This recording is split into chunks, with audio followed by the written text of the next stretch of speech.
Let's talk about this. My name is Isaac Peltz. I am working out of Montreal. You can check out my website at duoduet.substack.com. Go check it out right now. You can sign up for $5 or $0, whatever you want.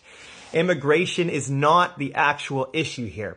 The thing is, back in the 90s, Jean Chrétien and all of the other governments after that divested in housing. What that means is that they did not continue building housing. But due to the Syrian refugee crisis prior to 2015, and due to the amount of refugees and immigrants that we've gotten over the past 10 years, increased pressure has occurred on Canada's housing system. When we divested in housing, we had less and less rents available for the amount of people who were coming into the country. It is not immigrants' fault that the government failed to invest in proper, affordable housing. They are being used as a scapegoat by governmental officials to avoid responsibility for whose fault it actually is.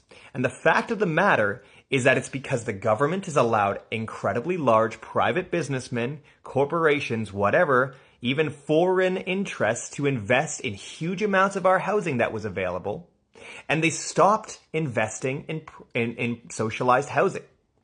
Immigrants didn't choose to cause this. Immigrants have prevented us from having about 3 economic downturns in the past 10 years because they work the jobs that Canadians are not willing to work. Harder jobs, labor jobs, construction jobs, things like that. We need immigrants in a country like Canada where our population would decline without immigrants.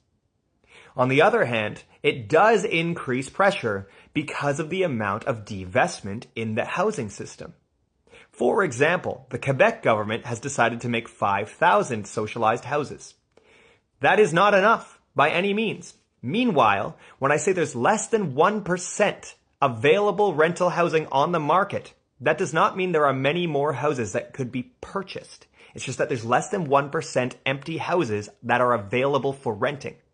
A very fast solution that could solve most of our problems, or at least a significant amount of our problems in the next 6 months, would be to purchase the available non-rental housing by the government and then make that into socialized rental housing. But that would decrease our GDP since more than 15% of Canadians' gross domestic product is in housing. And the government does not want to decrease our rental value because that would look bad on a global scale that functions on GDP. If you want to know more, check out that link in bio, duoduet.substack.com. Go right ahead, check it out, join us. We're trying to recreate how things are done online. Have a great day.